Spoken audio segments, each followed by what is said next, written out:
할렐루야. 많은 지식이 더한 자들이 그 교만이 더하여진다라고 말씀하였지만, 특별히 그 C.S. 루이스는 예수 그리스도를 변정하는, 단순히 그냥 믿어라 라고 선포하는 것이 아니라 믿게끔 설득하는 그런 글을 많이 썼는데, 그분이 사단의 계략에 대해서 책을 쓴 것이 있어요. 거기에 보면 어떤 장면이 나오냐면은, 대체 예수 믿는 사람들은 어떻게 매년 반복되는 그 절기들 그럼 오늘 같으면은 예수님 탄생일이 다가오는 것이죠. 탄생주일로 우리가 오늘 섬기는데, 그 예수님이 탄생하신 것이 언제적 일입니까? 무려 2000년 전 일이에요. 그죠? 그런데 탄생주일이 돌아오면 마치 그날에 탄생한 것처럼 작년에도 그렇게 즐거워했는데 또 즐거워한다 이거지. 그리고 예수님이 또 돌아가신 날에는 정말 현재쯤에 돌아가신 날 그렇게 슬퍼하고, 또 부활하신 날에는 또 그렇게 기뻐한다는 거예요. 그래서 이 자들은 대체 맨날 그렇게 해마다 돌아오는 그 절기를 맨날 그 순간의 현재 상황으로 받아들이고 기뻐한다는 거야. 그러니까 이걸 어떻게 감당하겠냐 이거죠. 해마다 절기가 그렇게 돌아오니까 그때만큼은 모든 것을 다 내려놓고 그 예수님이 하신 그 일을 생생하게 지금 내 앞에 현실로 받아들이는 그 절기를 지키는 마음이 있다는 거야. 할렐루야. 이 엄청난 그 그리스도인들의 능력의 말씀이죠. 우리가 옆 사람한테 이렇게 바라보시기 바랍니다. 당신은 어제의 당신이 아닙니다. 할렐루야. 또 오늘 주님이 또 밤사이에 시편 104편 30편 밤사이에 하나님이 성령의 영을 보내사 우리를 밤사이에 새롭게 하시는 거야. 할렐루야. 그래서 우리는, 사람들은 어제와 과거의 사람을 여러분 볼지 모르지만 하나님의 진리된 말씀은 완전히 오늘 새로 빚어진 그런 사람인 거예요. 사단에게 속지 말지어다. 아멘. 그래서 우리가 진리의 말씀을 선포할 때에 진리가 그대로 우리 삶 가운데 그 역사하는 것입니다. 오늘 한 여인이 등장을 하는데 마리아예요. 이 마리아는 자기를 어떻게 표현하느냐?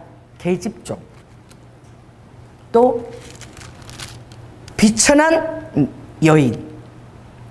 나는 계집종이고 비천하다. 이런 표현을 쓴 성도가 우리 교회에 하나 있었어. 그 강은혜라고, 지금 미국에 가서 잘 살고 있는데, 감사헌금을 쓰면 꼭 이렇게 쓰는 거야. 예수님, 비천한 저를 구원해 주셔서 감사를 드립니다. 그래서 미국에서 가장 좋은 대학을 유학을 가서 나왔고 전 세계에서 취직하고 싶어하는 그 놀라운 경영학도를 다 채고 그 최고의 그런 직장에 다니는데도 여전히 그 딸의 마음에는 나는 비천하다. 이 비천한 나를 하나님께서 구원해 주셨다. 그에 대한 감사가 있는 거야. 그래서 어떻게 그러한 영성을 가지게 될 수 있는지, 늘 감사 제목에는 자신의 비천함을 꼭 들이대는 거예요. 그래서 그 비천한 자라고 여길 때에 주어지는 엄청난 자유가 있구나. 할렐루야.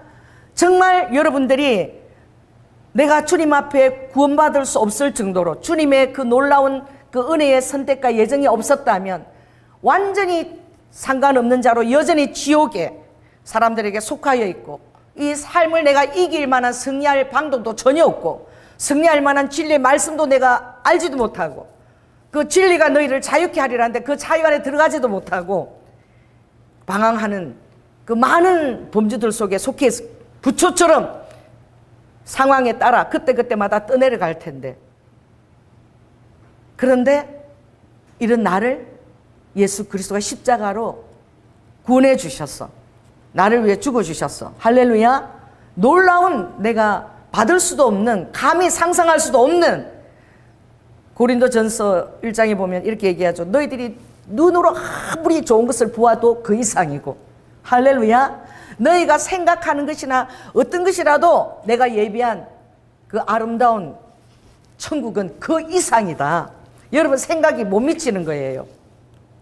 그 이상으로 하나님이 준비해 놓고 계시는 거야. 할렐루야. 그것을 깨달을 때마다 너무나 그 비천함을 아는 우리 은혜에게는 감사가 넘치는 거지. 그래서 저는 이 계집종, 이 비천한 이 마리아가 이러한 마음을 그가 지니고 있었기 때문에 너무나 바짝 지렁이처럼 엎드려 있고 너무나 겸손한 자이기 때문에 하나님이 만세전에 예비한 영혼이 아닌가. 그래, 이 영혼의 자기의 정체성은 나는 계집종이다. 나는 비천한 계집종이다. 우리의 삶에, 여러분의 삶에 원망이나 불만이 생길 때에는 내 자신에 대한 그 원주소에서 내가 벗어날 때야. 내가 비천하다고 생각하지 않는 거지. 내가 계집종이라고 생각하지 않는 거지. 그래서 응당 나는 이런 것들을 누려야 될 만한 자다라고 생각하게 될 때에 그때 많은 여러분 환경의 부조아들이 고기를 드밀고 그 사단이 그걸 뒤집어 쓰고 여러분의 심령을 힘들게 하는 것입니다. 할렐루야. 그러니 이 마리아가 이 마음을 가진 것, 그가 이 계집종의 비천함을 돌아보셨습니다. 자기의 비천함 가운데서 가장 겸손한 낮은 자리에 처해 있을 때에는 온전히 하나님의 일에 집중할 수 있어요. 하나님이 나를 택하여 주셨다라는 그 사실만으로도 감격하는 거야. 그래서 자기의 현 주소를 다 잊어버리는 거야. 그래서 주님이 이 한 여인을 택했는데 많은 사람이 순종이라고 얘기할 수 있겠지만 그 순종 너머의 이 여인의 마음에는 한번 생각해 보십시오. 나는 거저 계집종이다. 할렐루야. 한번 따라해 보세요. 나는 거저 계집종에 불과하다. 나는 아주 비천한 계집종이다. 할렐루야. 정말 제가 저를 비천하다고 생각한 적이 있었어요. 나는 계집종이고 비천할 만큼 비천하다. 그렇게 제가 생각을 했을 때에 하나님이 저에게 주신 큰 은혜가 뭐냐면 누가복음 17장에 나오는 은혜입니다. 그 나의 삶하고도 너무나 닮아 있어서 제가 그 삶이 어떤 삶이냐면 하나님이 굉장히 믿음의 능한 자가 되기 위해서 여러분들은 능한 자가 되기를 원하는데 그 능한 자가 되기 위해서 가장 놀라운 비결이 바로 무엇이냐? 아버지가 이렇게 얘기하십니다. 사도들이 주여 내게 믿음을 더하여 주시옵소서. 어떻게 하면 나는 믿음의 능한 자가 될 수 있습니까? 라고 했을 때에 주님께서 너희에게 겨자씨 하나일 만한 믿음이 있었다면 이 뽕나무 들어 뿌리가 뽑혀 바다에 신기오라 하셨을 것이요 그것이 너희에게 순종하였을 것이라. 말만 바다에 던지라 그래도 그 뽕나무가 순종하고 바다에 던지워진다는 거야. 겨자씨만한 믿음이라는 거야. 근데 그 겨자씨 같은 믿음이 무엇이냐? 아버지가 딱 해답을 얘기하신 거야. 자, 여러분 124쪽을 한번 펼치시기 바랍니다. 겨자씨 같은 믿음은 바로 이 믿음인 거예요. 이 믿음이 있다면 결코 사단이 여러분을 흔들지 못할 것입니다. 7절부터 읽겠습니다. 시작. 너희 중에 네게 밭을 갈거나 양을 치거나 하는 종이 있어 밭에서 돌아오면 저더러 곧 와 앉아서 먹으라 할 자가 있느냐? 그 종이 밭에서 일하고 들어왔는데 어구 수고했다 이게 들어와서 앉아라 할 자가 있느냐? 당연하다는 거예요. 종은 8절 읽습니다. 도리어 저더러 내 먹을 것을 예비하고 띠를 띠고 나의 먹고 마시는 동안에 수종 들으라. 하루 종일 지금 밭에서 들에서 일하고 왔는데 주인은 집에서 편안하게 앉아고 거하였는데 수고했다라고도 얘기하지 않고 내 옆에 서서 뭘 들으라? 수종 들으라라고.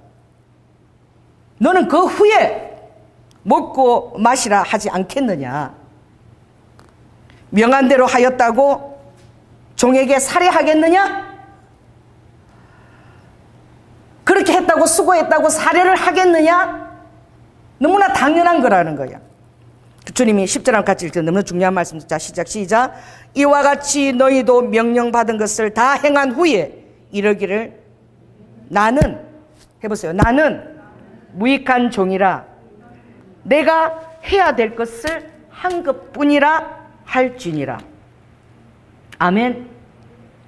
무익한 종의 그 놀라운 자유는 주님 앞에 어떠한 것을, 힘든 것을 그가 당하여도 자기의 힘든 것에, 자기의 현실에 눈이 가 있는 것이 아니라 그 눈이 항상 주인에게 맞춰져 있었어.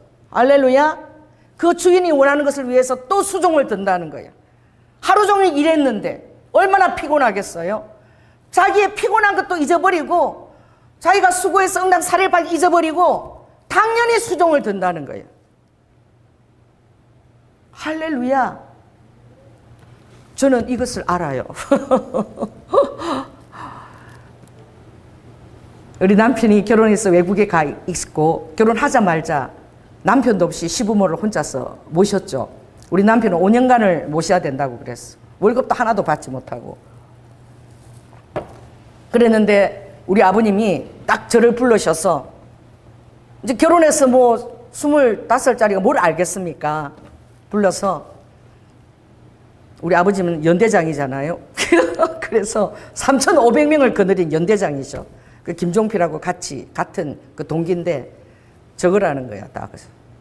자, 6시에 일어나서 뭐 커피 한 잔, 우유 한 잔, 계란 후라이 2개, 그리고 무, 당근, 오이 요 3개를 딱 잘라서 머리맡에 딱 갖다 놓으라는 거예요.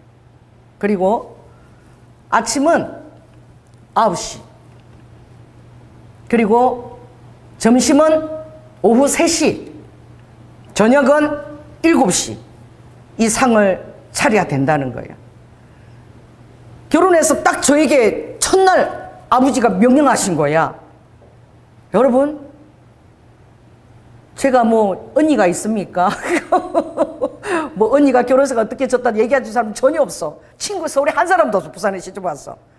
그래서 저는 정말 그것이 저의 소명으로 받아들인 거야. 여러분, 그래서 제가 했기 때문에 아는 거야. 마다가스카르의 그 사모님이 매일 새벽에 남편은 제가요 쌀을 갖고 밥을 합니다. 막 그거 갖고 대단한 것처럼 얘기했지만 그 맨날 새벽마다 그 대학생들이 먹을 것을 미리 사서 다듬고 그들의 아침 식사를 하루도 빠지지 않고 준비한다는 그것이 얼마나 힘든 것인지 여러분은 몰라요. 저는 해봤거든요. 절대 저녁에 TV 이런 거 못 봅니다. 왜냐하면 5시 30분에 일어나서 반드시 그거를 드려야 되기 때문에, 머리맡에 딱 둬야 되기 때문에. 우리 아버님이, 하나님이 얼마나 저를 우리 아버님 거기서 철저하게 훈련시키냐면은 마당에다가 항아리를 2개 묻어놨어요. 자, 오늘이 12월 달이 며칠까지 있습니까? 31일까지 있나요? 그럼 12월 달 항아리, 예비용으로 1월 달 항아리가 딱 같이 묻혀. 1월 달은 며칠까지 있나요? 30일. 그럼 요 항아리는 무가 지금 몇 개가 들어있는 것입니까? 정확하게 31개가 들어있어요. 여기 몇 개가 있는 것입니까? 30개가 딱 들어있어요.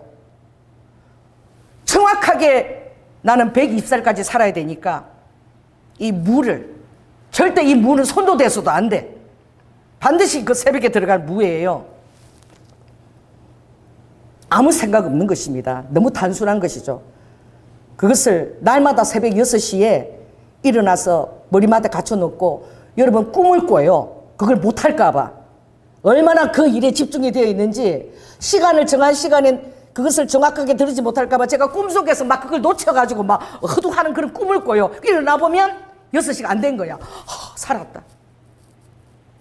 그런 세월을 몇 년간 저는 한 5년간 그렇게 우리 남편 오면 좀 나아지겠지. 그렇게 정말 여러분 생각조차 못할 거예요. 외출 한번 하지 못했어요. 그 소명이야 그게. 친구 만나지도 못했어요. 우리 남편하고 커피숍 간 게 제가 84년도 결혼해서 2002년도에 처음으로 커피숍을 갔어요. 얼마나 하나님이 저를 계집종으로 훈련시켰는지. 결혼하기 전에는 외동딸입니다. 사랑과 귀여움도 받았지요. 그러나 하나님께서는 10년 동안 거기에 딱 집어넣어서 남편도 없이, 남편 없어요 곁에. 그 시아버지 명예에 발발발 떨면서 그걸 할 수밖에 없도록 훈련시켰어요. 제가 잘 시간이 있어져야 된다고요. 저는 각오하고 했는데 하나님 은혜로 새벽 시간은 자유가 돌아왔습니다. 우리 아버님도 손자를 사랑하시더라고. 그래서 새벽에는 네가 푹 자야지 젖이 잘 돌아서 누구를 먹인다고?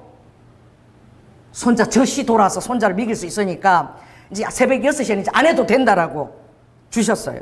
그래도 한 10여 년간은 그것을 철저하게 주님이 저를 통해서 훈련시켜서 저는 이걸 너무나 잘 알아요. 무익한 종의 개념이 뭔지. 여러분 잘 모르겠죠? 제가 피곤하고 제가 힘든 거 없습니다.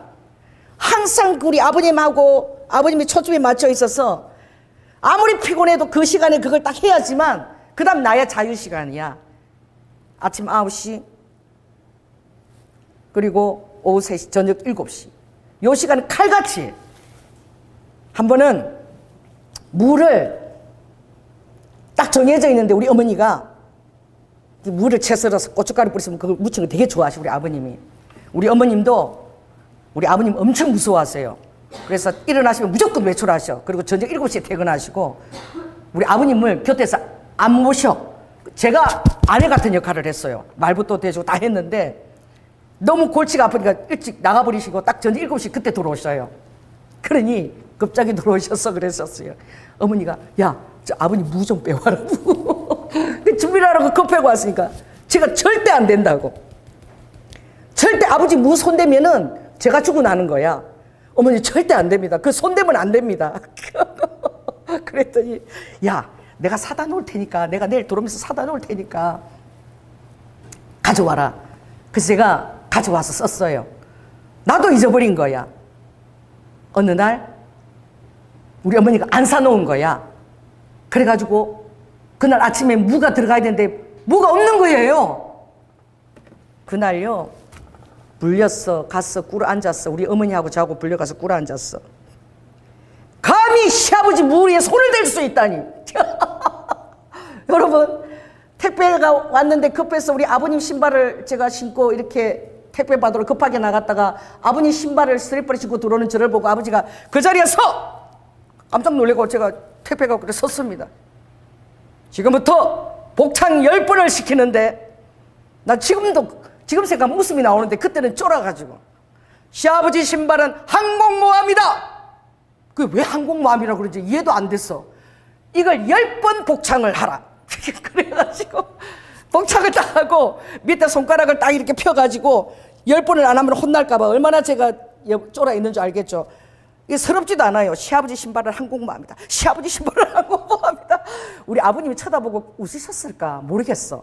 나는 막 쫄아가지고 막 다 10번을 딱 하고 나면 그때부터 이제 복창 10번 훈련이 잘못만 하면 그 자리에서 복창 10번 훈련인 거예요.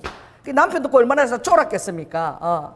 그렇게 훈련을 하면서 정말 외출은 뭐 친구 이런 건 하나도 없고 뭐 오로지 그 새끼 밥상 차리는 것 때문에 그 소명을 감당하면서 정말 내가 비천하구나. 남편도 곁에 없는데 이렇게 비천할 수가 없어. 그리고 내가 진짜 계집종이구나. 정말 종처럼 그걸 해야 되는 거예요. 그리고 나서도 그냥 아버지 눈치만 보는 거예요. 살아내야 되니까. 그 다음 날도 살아내야 되고 그런 세월을 여러분 10년 보내는 거잖아요. 그랬을 때에 제가 성경 말씀 이걸 읽는 줄 몰랐어. 그래서 어느 날 성경을 누가복음 17장을 딱 읽는데 제가 주님께서 나를 계집종으로 훈련을 시키셨구나. 주님께서 나를 비천한 자로 훈련시켜서 어떤 내가 힘든 거 있어도 아버지가 이거 해라 하고 명령하면 막 쫄아가지고 아버지가 하라 그러면 아무 생각도 없이 무조건 다른 사람들 보면 기계적으로 순종하기까지 그렇게 했는데, 오늘 말씀은 여러분 너무 놀라운 말씀인데 바로 무엇이냐, 이 말씀입니다. 이 마리아를 주님이 예정했어요. 성경에 보면 이미 예수님이 태어나시기 700여 년, 그 지금 800여 년 전에 이 예수 그리스도의 탄생에 대한 예언이 무수하게 많이 있습니다. 그래서 이사야 7장 14절에 보면 보라, 처녀가 잉태하여 아들을 낳으리니 그 이름을 임마누엘이라 하라. 또 다른 본문에는 또 예수라 하라. 그는 우리를 죄에서 사해 줄 자다. 그리고 미가서 5장 2절에 보면 베들레헴 에베라다야, 너는 결코 작지 아니하다. 내게서 어떻게 놀라운 존귀한 자가 베들레헴부터 탄생할 것이다. 베들레헴뿐만이 아니에요. 여기 보면 나사렛, 여러분 요한복음 1장에 누가 나다니엘을 불러러 온 빌립이 나사렛에서 나신 분이 여기 예수라고 계시다, 가자 이러니까 딱 이렇게 얘기했어요. 그 촌동네, 그 나사렛에 있어서 무슨 선한 것이 날 수 있겠느냐. 그 촌동네 말이야. 거기서 난 예수가, 그 촌동네에서 난 예수가 뭐가 대단하겠냐. 그래서 일단 가보자. 갔을 때 예수님께서 나다니엘아, 너가 무화과 나무 아래에 있었을 때에 내가 너를 보았다. 너가 참된 자라고 했을 때 놀란 거야. 자기를 다 아시는 분인 거야. 그때 그가 이제 엎드러지지요. 그러나 베들레헴을 언급하기 이전에도 이사야 9장 거기에 통해서 이렇게 얘기했죠. 전에 고통을 받던 자에게는 이제 흑암이 없게 될 것인데, 예측께서 하나님께서 스불론 땅과 납달리 땅으로, 예수님이 태어나신 그 갈릴리 동네죠, 그 땅으로 멸시를 당케 했다는 거예요. 다 멸시했다는 거예요. 거기서 뭐 선한 것이 나올 수 있겠느냐. 멸시를 당케 하셨는데, 후에는 해변길과 요단 저편 이방의 갈릴리를 영화롭게 하셨다. 베들레헴을 언급하시기 전에 주님은 이미 예수님이 태어나고 자라신 그 갈릴리 땅이 그 예수님의 빛으로 인해서 이미 영화롭게 되었다는 것을 예언으로 선포하게 하시는 거죠. 흑암에 행하던 백성이 큰 빛을 보았고 사망의 그늘진 땅에 거하던 자에게 빛이 비추리라. 그는 모든 무거운 몽에와 어깨에 그 채찍을, 또 압지자의 막대기에서 고통받는 자들을 다 꺾으시고 해방하신다고 그렇게 말씀하셨어요. 할렐루야. 그런데 그 예수 그리스도는 이 마리아의 순종이 없이는 결코 이 땅에 오실 수가 없는 것이죠. 예수님은 육신에 갇혔을 뿐만 아니라 자라면서 그 사실을 믿지 못하고 이해하지도 못하던 사람들에게 계속 마리아가 어디 바람을 피워서 결혼하기 전에 태어난 뭐라고요? 사생아다. 사생아라는 소리를 들었어요. 왜냐하면 요셉과 정혼하기도 전에 마리아의 배가 불러왔기 때문에 그렇습니다. 입덧도 하고 그걸 바라보면서 결혼하기 전에 어떤 남자하고 정을 통하여 가지고 배가 불러왔는데 저 사생아인데 요셉이 그걸 참고 어떻게 한다? 살아주고 있다. 그래서 형제들이 4명이나 더 있었지만 다 한 형제로 바라보지 않고 예외로 그는 결혼하기 전에 사생아다라는 그 무사람들의 그 멸시와 냉대와 시선을 예수님이 감당하셨습니다. 아기 때부터 비난과 그리고 수욕과 모든 수치를 이미 짊어지신 거예요. 자, 따라해보세요. 이미 짊어지셨다. 제가 새벽 기도할 때 주님이 한 번 저를 찾아오신 적이 있어요. 혼자서 새벽에. 그날은 잠이 너무나 오지 않아서 3시에, 5시에 새벽 기도인데 3시에 제가 여기 나와서 기도를 하고 있는데 성령님이 아가스를 읽으라 그러시더라고요. 아가스를 읽으라. 그래서 큰 소리로 제가 아가스를 이렇게 읽었어요. 읽었는데 그때 내 눈앞에 이렇게 이 빗금이요. 우리 강대상 빗금처럼 막 빗금처럼 이런 벽이 이렇게 다가와서 제가 강대상 벽이 지금 내가 보고 있나 이랬어요. 우리 강대상 벽을 이제 예수님의 그 고난을 상징해서 이제 우리 장로님이 이렇게 디자인을 했거든요. 그래서 내가 벽을 보고 있나 이랬는데 그게 이렇게 어떻게 확대되는 것이 아니라 축소돼 가지고 뒤로 이렇게 물러갔는데 뭔 거예요? 채찍에 맞으신 주님의 몸인 거야. 그것도 옷을 입지 않는 벗은 몸이신 거야. 그래서 제가 그걸 주님이 이렇게 가까이 오셨는데 주님이 아가스를 읽으라 그러셨거든요.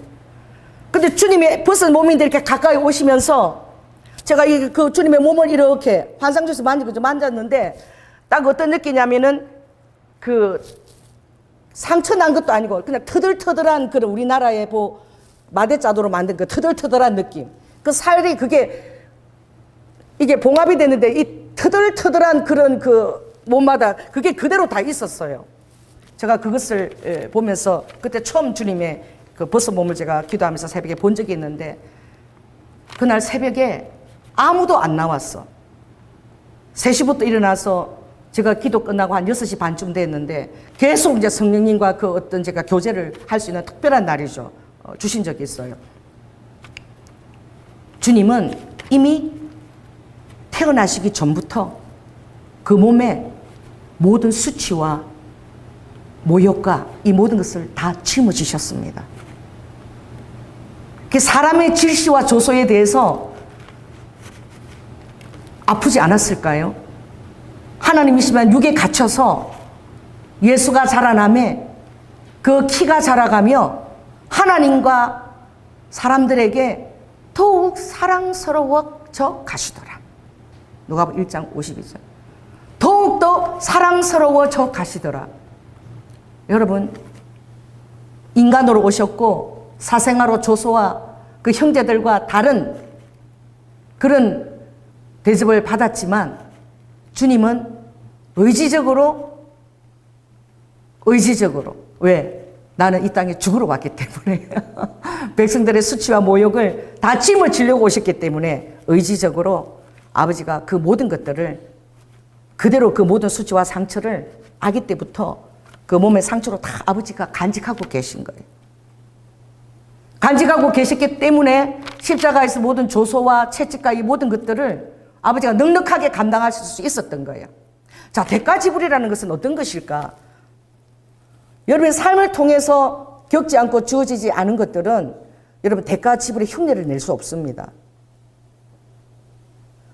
이 천사가 찾아와서 마리아에게 가브리엘 천사가 와서 하나님의 말씀이 이루어지기 위해서 고지를 하는 장면이죠. 그래서 너가 이제 은혜를 받았다. 그리고 평안할지어다. 주께서 너와 함께 하시도다. 은혜와 평강을 이 가브리엘이 고지했습니다. 그랬을 때에 마리아가 34절에 마리아가 천사한테 제일 먼저 한 말이에요. 자, 한번 읽어볼까요? 34절 시작. 마리아가 천사에게 말하되 나는 사내를 알지 못하니 어찌 이 일이 있으리까? 이 정말 비천한 여자 계집종이밖에 할 수 없는 고백이에요. 여러분 출애굽기 4장에 모세의 고백을 한번 볼까요? 가시나무 뜰기에 불이 붙어서 타지도 않는데 너무나 신령한 그 장소를 연출하신 분은 하나님이시죠. 그 앞에서 신발을 벗고 선 모세가 출애굽기 4장 읽어보면 나 못해요. 다른 사람을 보내세요. 나는 입이 아둔해서 못해요. 더 이상 내가 지금 왕자도 아니고 이렇게 늙은 사람이 됐는데 못해요. 그것을 4번이나 못한다고 부인합니다. 하나님 앞에. 말을 못하냐? 모세야, 그럼 너 말 잘하는 아론을 내가 거기다 네 옆에 벗어 네 대신 말을 하게 할게.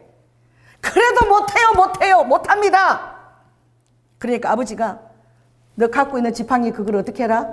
던져보아라. 할렐루야. 그게 지렁이가 되니까 다시 잡아보아라. 다시 지팡이가 되고. 또 너 손을 갖다 여기다 넣어보아라. 넣어보니까 내보아라. 그러니까 그게 또 어떻게 돼? 하얗게 문둥이가 되었다가 또 집어넣어봐라. 도로 온전하게 되는 것을 경험하면서 그 하나님의 기적과 능력을 보여주면서 내가 이렇게까지 했는데 나를 못 믿겠니? 좀 가면 안 되겠니? 그러니까 모세가 할 수 없이 이제 하나님의 지팡이를 갖고, 그래도 믿음지가 않아서 그리고 같이요, 기뻐서 간 것이 아니라 믿어왔지 못해서 간 것입니다. 여러분, 이 마리아가 정말 얼마나 계집종이고 비천한 여인인지, 자기 자신에 대한 그 정체성이 얼마나 낮아져 있는지. 그래서 이 마리아는 자기 자신을 잊어버렸어요. 왜? 그런 삶을 살았기 때문에 자기 자신을 잊을 수 있는 거야. 왜? 계집종으로 살았거든. 진짜로 진짜 비천하게 살았거든. 아무것도 할 수 없는 무익한 여인이었거든. 무익한 종이었거든. 무익한 종만이 할 수 있는 대답이 있습니다. 오늘 이 대답은 너무나 놀라운 대답이에요. 너무나 놀라운 그런 천사 앞에 드린 대답입니다. 나는 그 일을 이루어드리고 싶다. 그 뜻을 이루어주고 싶은데 내가 아이를 잉태하는데 그것을 잉태하고 싶다. 그 말이에요. 전제 조건이. 그 뜻을 이루어드리고 싶고 하나님의 뜻을 이루어주고 싶은데, 그럼 나 자녀를 알지 못하는데 어떻게 아이를 잉태하죠? 지금 이 질문을 하는 거야. 여러분, 여기 이 질문 여러분들 소름 끼치지 않나요? 그가 자기 자신을 돌아봤다면, 내 지금 정혼한 사람 요셉이 있다. 나 결혼해야 될 사람이 있는데 내가 갑자기 배가 불러오면 그 사람이 나를 어떻게 하겠느냐? 나를 아내로 맞아들이겠느냐? 신명기 23장면 돌로 때려 죽여도 된다 그랬다. 결혼하기 전에 배가 불러오면. 그럼 내 생명은 어떻게 해야 죽는 것 아니냐? 뭐예요? 하나님 앞에 뭘 하는 거죠? 하나님 앞에 자기 처지를 아뢰는 거야. 그러면서 이거 어떻게, 이거 아버지가 해줘야 되지 않냐? 베팅하는 거죠. 베팅하는 거, 이거 책임져 줘야 되지 않냐? 어떻게 책임을 질 거냐? 자, 따라 보세요. 하나님, 대체 어떻게 책임지실 건데요? 여러분, 계집종은, 무익한 여인은, 비천한 자는 믿게 돼 있어요. 할렐루야. 자기가 너무나 비천하기 때문에 하나님이라는 존재가 얼마나 대단한 분인지를, 그 격차를 알고 있는 거예요. 아멘. 하나님, 전능하신 하나님, 그 보좌에서 천지를 창조하시고 통제하시는 그 하나님이 말씀하시는데, 내 처지가 무슨 상관이야? 내 환경이 무슨 상관이냐고. 그분 뜻을 이루어드려야 될 거 아니야. 아멘. 그래서 그 여인이 얘기하는 거야. 근데 내가 아기를 어떻게 가지죠? 아기를 가진다는데 좋아요. 근데 내가 어떻게 아기를 가져야 되나요? 여러분, 이런 대답을 누가 할 수 있겠습니까? 어느 누가 이런 대답을 할 수 있겠습니까? 여러분, 하나님의 명령하면 계산하지 않겠습니까? 여러분, 수중에 뭐가 있는지 없는지 보고 이걸 해야 되는지 안 하는지 계산하지 않겠습니까? 계산하지 않는 것입니다. 이 비천한 여인은. 무익한 여인은 계산하지 않아요. 왜냐하면 그분이 말씀하셨으니까 그분이 다 이루실 것을 믿는 거예요. 할렐루야. 그래서 여러분들이 하나님 앞에서 진정한 자유를 얻는 비결은 바로 무엇이냐? 내 자신의 무가치함을 철저하게 깨닫는 거야. 내가 착하고 이렇게 살아서 구원을 받고 영생 가는 것이 아니라, 정말 주님이 돌아보시지 않으면 나의 주소는 영원한 지옥불, 유황불꽃이 있는 그곳이 나의 주소구나. 그것을 철저하게 인식하고 있는 자, 그것이 여러분 삶 안에 훈련이 되어져서 그걸 빚어냈다면 쉽겠지요.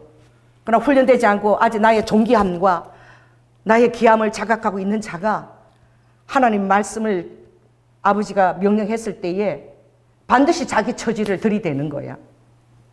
들이대게 돼 있어요. 그러나 이 마리아의 특징은 오늘 이렇게 얘기하죠. 이 34절은 놀라운 의미가 있는 것입니다. 그는 그 천사의 고지에 오브 코스입니다. 하나님의 말씀에 오브 코스예요. 다른 대안이 없는 거예요. 당신의 말씀하니까 반드시 이루어지게 돼 있다. 할렐루야. 근데 아기를 내가 어떻게 가지죠? 요셉이 없어요. 그녀의 마음 안에는. 사람들이 사생하라고 손가락질 하는 거 이미 그 마음속에 없어요. 하나님 뜻만 보이는 거야. 아버지 뜻만 이루어져야 된다는 것을 보는 거예요. 이 여인은. 그것이 엄청난 믿음을 가져오고, 그것이 엄청난 자유를 가져오고, 그 나머지는 다 주님께 맡긴 것입니다. 그 여인은 하나님을 진정으로 믿은 여인입니다. 예수님이 누구인 것을 믿은 여인이에요. 아멘. 어떤 자신의 체험이나 어떤 그런 하나님 보신 축복을 가지고 하나님을 믿은 게 아니라 하나님 자체를 알은 여인이에요. 하나님 자신을 그대로 믿은 여인이에요.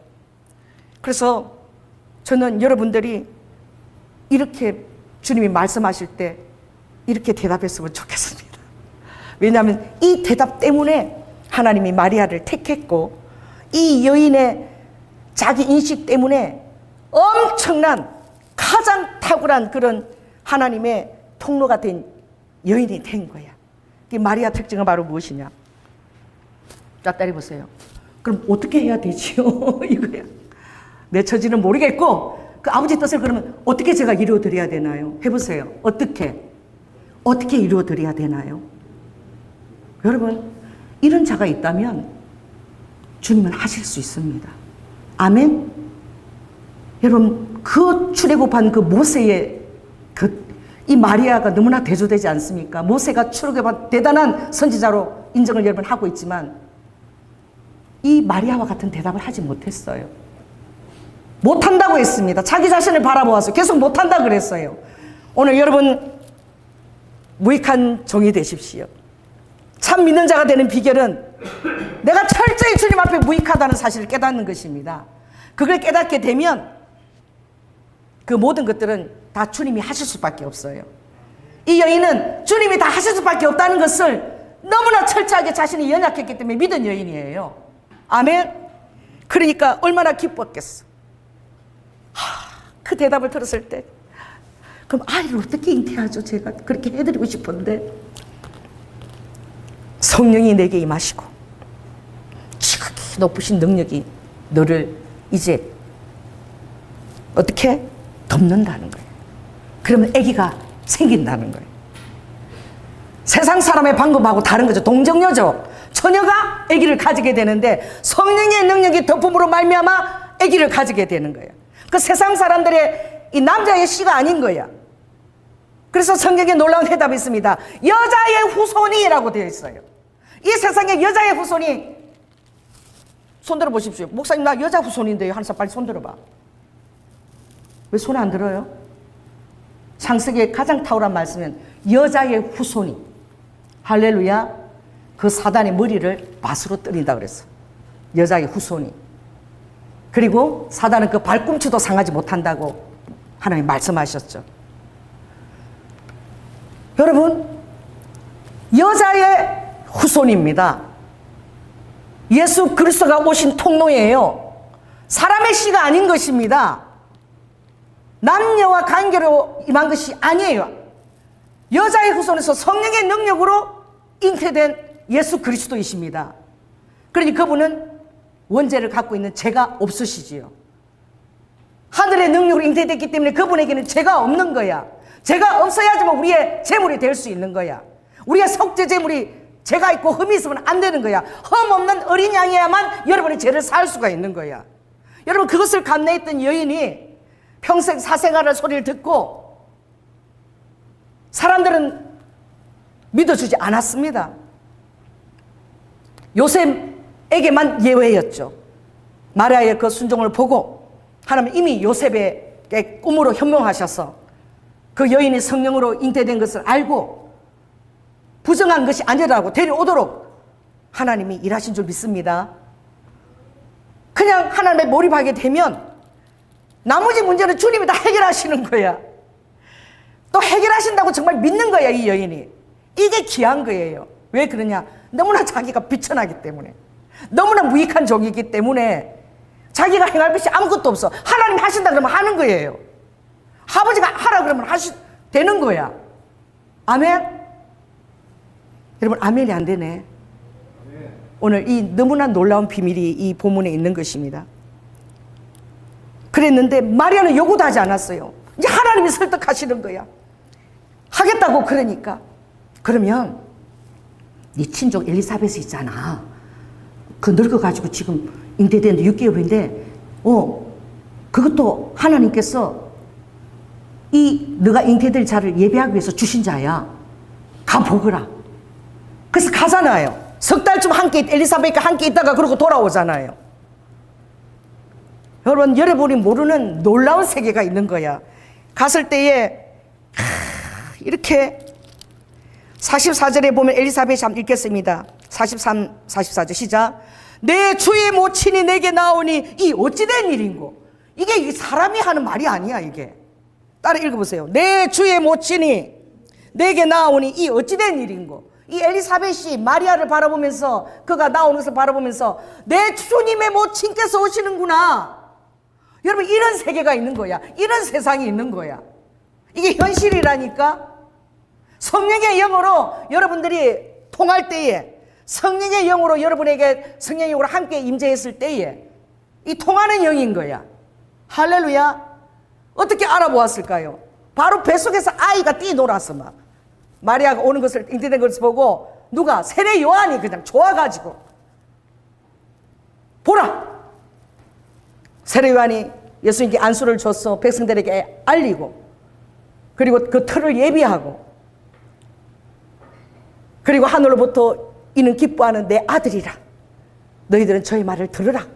그리고 세례 요한이 보라, 세상 죄를 지고 가는 어린 양이다. 내가 어떻게 당신에게 안수할 수 있습니까? 뱃속에서부터 알았어. 세례 요한이 그분이 주님인 것을 뱃속에서부터 알았다니까. 뱃속에서부터 알고 뛰놀았어. 태중에서 아이가 아이끼리 아직 현질이 채 이루어지지도 않았을 때에 놀랍죠. 이런 일들이 우리가 사는 세상 속에도 얼마든지 일어날 수 있는 일인 것입니다. 아멘. 어제나 오늘이나 내일이나 동일한 일입니다. 얼마든지 성령님이 여러분에게 임하실 때에 주님이 여러분에게 하시는 음성을 여러분 들은 적이 있습니까? 여러분, 주위 사람들은 사생활하고 손가락질해요. 남편도 안 믿어줄 때도 있어요. 아내도가 안 믿어줄 때도 있어요. 요셉이 그렇게 했지만 주위 사람들은 다 손가락질 한다니까.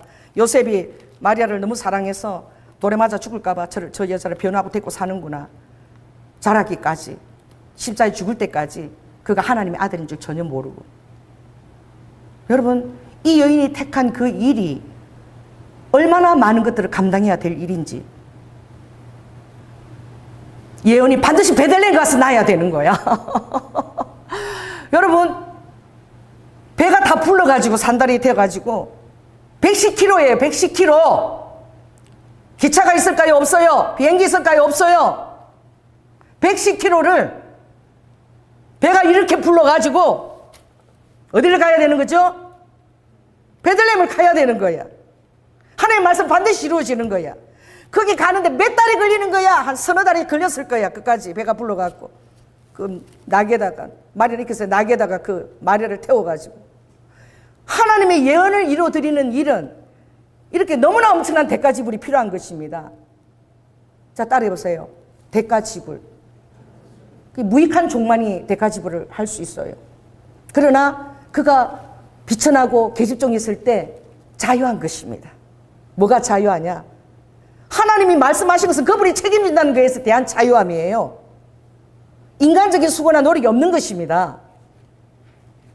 비천하기 때문에, 너무나 연약하기 때문에 하나님이 하시는 거예요. 그래서 막 설득하시는 거야. 이렇게 해서 이제 내가 엘리사벳도 있고 그 얘기를 주님이 하시는 거예요. 지금 그거 얘기 안 해도 돼요. 안 해도 이미 마리아는 하려고 생각하고 있어. 여러분, 안 해도 되는 것을 하려고 생각할 때에 주님이요 막 설득하십니다. 설득이 작업이 후야. 이미 하기로 하는 것이 약속이 있고 그 다음에 주님이 설득하시는 거야. 이래가지고 할 거고 저래가지고 어차피 해줘도 이미 하려고 작정했기 때문에 그 마음에는 아버지가 얘기하시네 이렇지. 이미 다 그 마음에는 확신이 와 있는 거야. 할렐루야. 그래서 정말 놀랍죠. 37, 38절을 읽겠습니다. 대저 하나님의 모든 말씀은 능치 못하심이 없느니라. 마리아가 가로되, 이 놀라운 말씀이죠. 같이 읽겠습니다. 시작. 주의 계집종이오니 말씀대로 내게 이루어지이다 하매 천사가 떠나가니라. 계집종이 어떤 대가를 지불하더라도 하나님이 하신다 그러면 아버지가 하시는 거지. 내가 거기에 대해서 무슨 주초나 말을 댈 수가 있고 무슨 이유를 댈 수가 있을까. 할렐루야. 또 마리아의 찬양을 보면 45절에 보면 엘리사벳이 정말 믿은 여자에게 복이 있도다. 자, 옆 사람한테 얘기하세요. 믿는 당신이 복되십니다. 비천해서 너무 무익해서 말씀하는 게 다 그냥 믿어치는 거예요. 믿는 게 복된 거예요. 믿은 여자에게 복이 있도다. 그래서 마리아가 택정을 받은 거야. 많은 여인들이 있지만 계집종이고 비천함. 그래서 마리아가 한 여인이 이러죠. 내 영혼이 주를 찬양하며 내 마음이 하나님 내 구주를 기뻐하셨습니다. 그 계집종의 비천함을 돌아보셨고 이후로는 만세의 날을 복이 있다 하리로다. 할렐루야. 엄청난 대가 지불을 했죠. 그 아들이 그 수모를 겪고 그러니까 하나님인 것을 아는데도 그 주님과 같이 그 고난과 그 모든 것을 다 마음에 다 알면서 모든 오해와 지시를 다 알면서 함께 그렇게 처참하게 온 인류의 제물로, 제물이잖아요. 각을 뜨신 거예요. 속죄제 피를 다 흘리고 물까지 흘리면서 죽어가는 그 아들을 6시간까지 그것을 바라보는 그 주님을 바라보는, 음이면서 주님을 바라보는, 그러나 살면서 잊어버리는 거야. 그쵸? 그 예루살렘 왔는데 예수님이 안 보이는 거야. 3일이나 찾았어요. 자, 따라해보세요. 살면서 사는 게 대체 뭐길래 살면서 좀 잊어버려. 그쵸? 살다가 보니까. 그래, 예수님이 안 보이셔서 사흘을 찾았다 그래서. 그래도 못 찾아고 나중에 예루살렘 가니까 어디 저기 꼬마가 있더라. 가보니까 주님 어디 계시는 거야? 그 어린아이가. 한 12살 되는 어린아이가 성전에 있는 거야. 성전에서 랍비들하고 막 앉아서 막 너무나 어린아이로 할 수 없는 막 대답을 하니까 사람들이 막 그거 다 듣는 것이죠. 야, 여기 있다니 얼마나 너를 찾았는데. 이제 마리아가 정말 육신의 정으로, 이제 이때는 애를 키우니까 정말 육신의 정이 있는 거야. 혈육의 정이 붙은 거야. 할렐루야. 혈육의 정이 막 붙을 때에 주님 되심을 잠깐 잊을 수도 있는 거예요. 우리의 싸움은 혈육의 정 싸움이 아니죠. 혈과 육에 대한 싸움이 아니라 그랬어요. 정사와 근세와 의도의 영역. 그러니까 혈련을 통해서 들어오는 것도 그 배후에는 어떤 그런 사단이 혈육을 틈타고 들어오는 그런 싸움들을 여러분들이 분별해야 되는 거예요. 왜? 우리 싸움은 혈과 육에 있지 않으니까 어떤 정사와 악한 영들이 틈타고 들어오는 거야. 할렐루야. 그랬을 때에 여자요. 처음으로 엄마한테 예수님이 얼마나 정성으로 그 목소리를 하면서 부모를 봉양했는지 30년 동안 조용히 그렇게 그게 대가 지불인 거예요. 하나님으로서 육신의 부모를 순종하면서 봉양하면서 30년까지 똑같이 부모에게 속한 자녀로 그렇게 자라나신 거예요. 근데 처음으로 얘기하시는 거예요. 여자여. 12살짜리가 엄마라고 안 그러고 여자여. 따라해보세요. 여자여. 내가 아버지 집에 있어야 될 줄을 몰랐나이까? 내가 당신의 배에 잉태되었지만 내가 하나님이라는 사실을, 내 백성을 위해서 내가 재물이 되러 왔다는 그 사실을 몰랐나이까? 바쁘면 잊어버려요. 혈육의 정이 너무 강하면 잊어버려요, 그것을. 깜짝 정신이 드는 거야. 왜? 마리아는 항상 모든 것을 마음에 담아두었더라 그랬거든. 그냥 흘리는 여인이 아니었어요. 마음에 담아두었던 여인이에요. 근데 자녀가 얘기하는 거예요. 여자여, 정신 차리라 이거지. 저도 최근에 우리 큰딸한테서 그 한마디가 제가 정신이 바짝 들었어요. 우리 큰딸이 어저께인가 전화가 와서 저에게 이렇게 했어요. 저한테 정말 엄마라고 부르지 않고 그런 뉘앙스였어.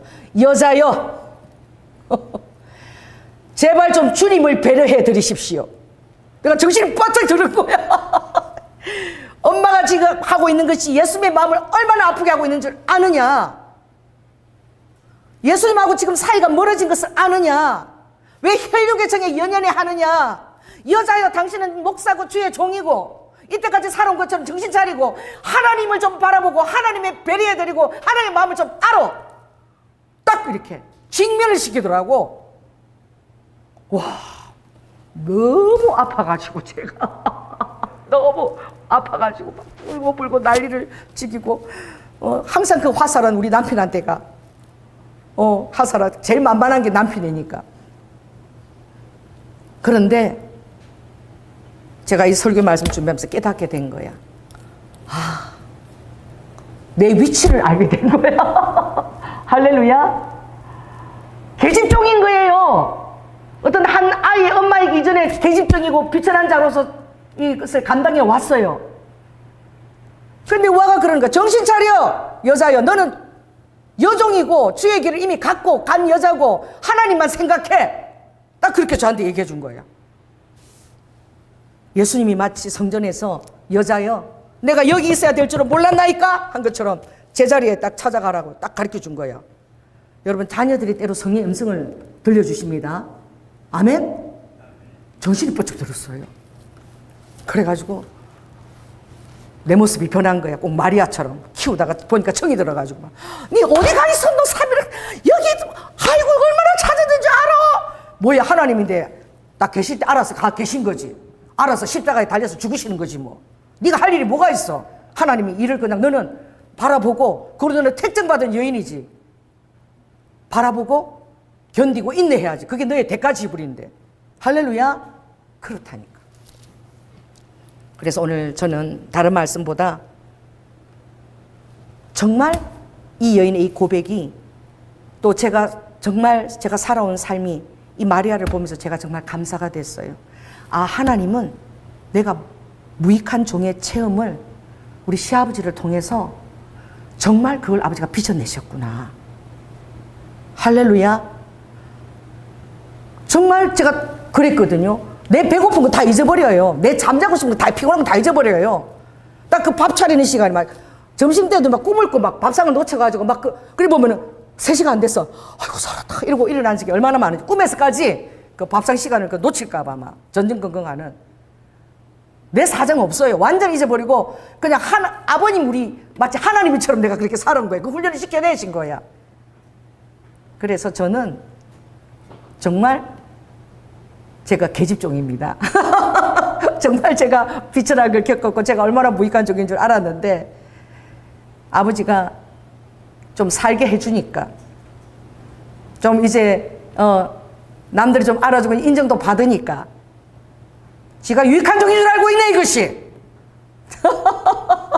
자, 따라해보세요. 연아야, 정신 차려. 너 무익한 종으로 훈련받은 그런 계집종이야.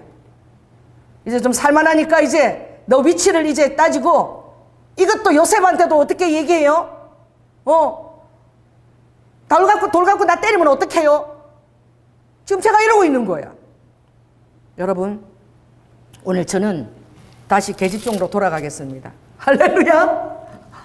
비천한 자리로 다시 돌아가겠습니다. 이게 정말 자유예요. 그래서 여러분, 믿음이 정말 커지기를 원하느냐? 그럼 아버지가 무익한 종이 되거라. 아버지 위해서 모든 것을 다 수고하고도 아무것도 정말 한 것이 없을 정도로 또 주님이 이제 또 뭘 시키지? 요것만 집중하고 바라보라는 거예요. 그러면 그게 가장 큰 복인 거야. 믿은 여자에게 복이 있다는 것은 어떤 자세로 믿은 것이죠? 내가 유능했어, 내가 쓰임 받을만 했어, 내가 이렇게 유능하고 똑똑해서 믿어진 것이 아니라 정말 그 안에 정말 나는 계집종이고 너무나 비천하다는 그 자각이 있었기 때문에 하나님이 하실 일은 다 이루신다고, 능치 못함이 없다라고. 당연히 그거 다 이루실 수밖에 없지. 그 사람들이 책이 어떻게 그렇게 믿냐? 당연히 하나님이 말씀하셨으니까. 할렐루야. 자, 따라해 보세요. 하나님이 나한테 말씀하셨으니까 당연히 아버지가 하시는 거지 뭐. 그것을 주님이 이렇게 가르쳐, 너가 유익하다고 생각하면 절대 그런 생각할 수 없다고 그랬어요. 오늘 이것입니다. 너무나 계집종이고 비천하면 그 딱 대답했을 때 바로 대답이, 근데 어떻게 아기를 베지요? 베고 싶다는 거예요. 그 뜻을 이루어주고 싶다는 거야. 박수. 이런 여인이 없습니다. 정말 마리아니까 아버지가 택하신 거예요. 할렐루야. 감사를 드립시다. 예수님을 이 땅에 오게 한 그 계집종이자 비천한 여인에게 여러분들이 정말 감사를 드리고, 그 비결이 다른 것이 아니라 무익한 종이라는 그 비결을 알고 겸손함으로, 겸손과 온유의 왕이신 겸손과 온유의 왕이신 예수님을 우리가 잘 대접해 드리는 자 되기를 예수 그리스도 이름으로 축원합니다. 말씀을 마치겠습니다. 성령 하나님 감사합니다. 성령님이 택하시는 그런 사람이 되고 싶습니다. 마리아 같은 그런 대답을 주님께 올려드리고 싶습니다. 당연히 아버지는 하실 수 있고 당연히 모든 것들을 다 해결할 수 있는 능력이 다 있는 것입니다. 아버지 정말 비천하면 하나님의 그 영광된 그 격차를 알 뿐더러 당연히 하실 수 있다라고 생각하는 것이지요. 그 여인에게는 얼마나 큰 자유와 그리고 모든 것들을 하나님께 다 맡겨드리는 의탁하는 그 믿음이 있겠습니까? 우리 성도들도 그런 믿음이 다 있어질 수 있도록 저는 축복하여 주시옵소서. 사랑이 많으신 예수님 이름으로 기도드립니다.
아멘.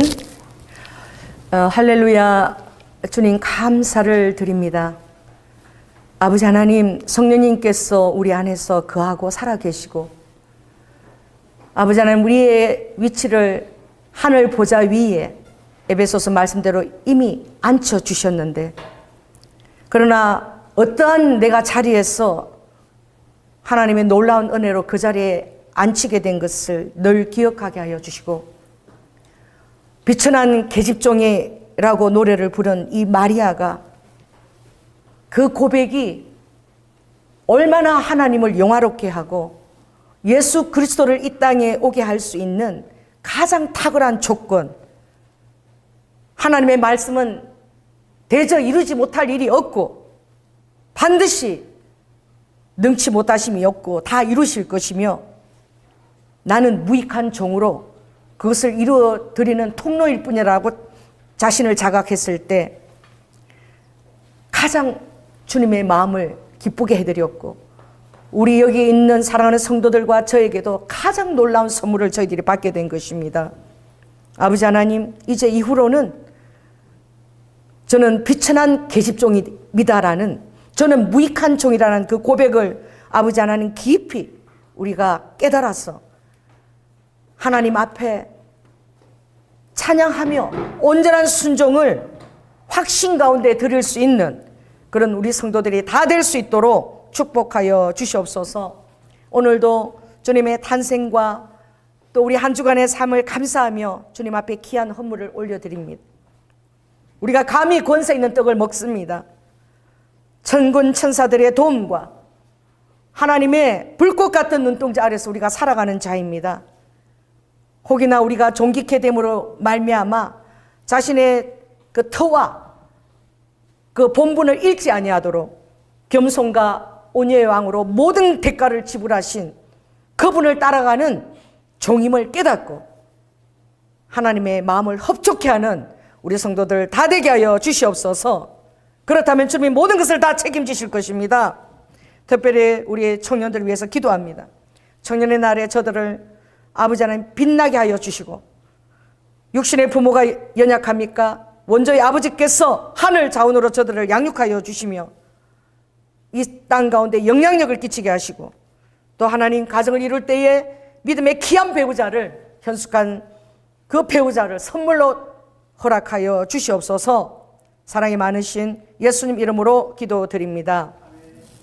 지금은 죽기까지 순종하시며 사랑의 본을 보여주신 예수 그리스도의 은혜와 독생자 아들을 아끼지 아니하시고 우리를 위해 내어주신 성부 하나님의 극진하신 사랑과 이제 성령님의 내주하심을, 마리아와 함께 그 성령님의 함께 우리 안에 내주하심을 깨닫고 겸손과 온유의 왕 대신 하나님께 받은 그 선물의 엄청난 내 자리의 정체성을 깨닫고 아버지 하나님 주님을 영화롭게, 주님을 영광스럽게 하는 곳에 비천한 계집종으로서의 삶을 드리기로 다짐하는 심령들 위에 지금부터 영원토록 함께할지어다.